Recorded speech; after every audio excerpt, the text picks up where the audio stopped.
大家好，我是慧慧。今天我们一起来做香辣小鸡锤。它外层金黄酥脆，内里鲜嫩多汁，酥脆香辣的口感秒杀肯德基。我们将从如何制作小鸡锤开始介绍，并提供一款辣味调料配方以及煎制时的火候和注意事项。取几根鸡小腿，也可以用鸡翅根，它们都适合做小鸡锤。将其用清水洗干净，并用厨房纸蘸干表面。取一个鸡小腿，先从细的一端用剪刀将皮下根筋剪断，然后贴着骨头上下各剪2刀，慢慢用手将骨肉剥离开来，向下翻折成小鸡锤的形状。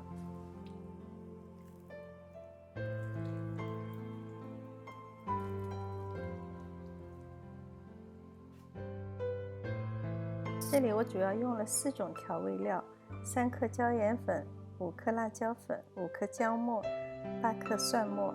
您可以根据自己的口味来调整配方或增减调料。当然，我们还需要加2勺料酒、2勺生抽，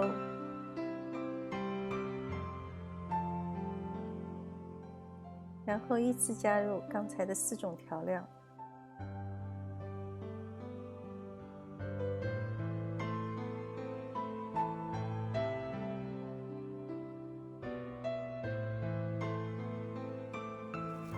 然后充分按摩鸡锤，并加入适量的盐和糖，使调料均匀地揉在小鸡锤的表面。之后将其腌制30分钟至1个小时左右。如果是夏天，可以放入冰箱腌制。准备50克的淀粉、50克的面包屑和2个鸡蛋，并将鸡蛋打匀。拿出腌制好的小鸡锤，先裹1层淀粉，再沾上1层蛋液，最后裹足面包屑。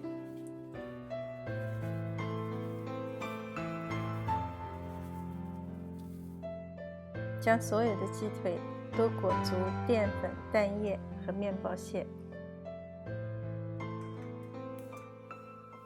取一个小的不粘锅，倒入200毫升的食用油，用中小火将油烧热，然后放入小鸡锤。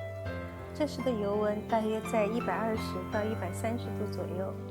您可以多加一些油，让油的表面没过小鸡锤，或者煎制的过程中多翻动几次。大约煎制10分钟左右，内部的鸡肉就基本上熟了。这时我们开大火来给外层上色，将其炸至金黄。来看一下，漂亮诱人的小鸡锤就可以出锅了。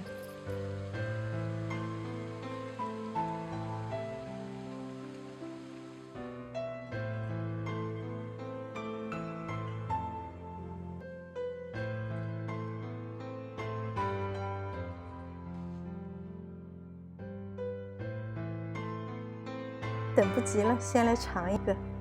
外层金黄酥脆，内里鲜嫩多汁，太好吃了。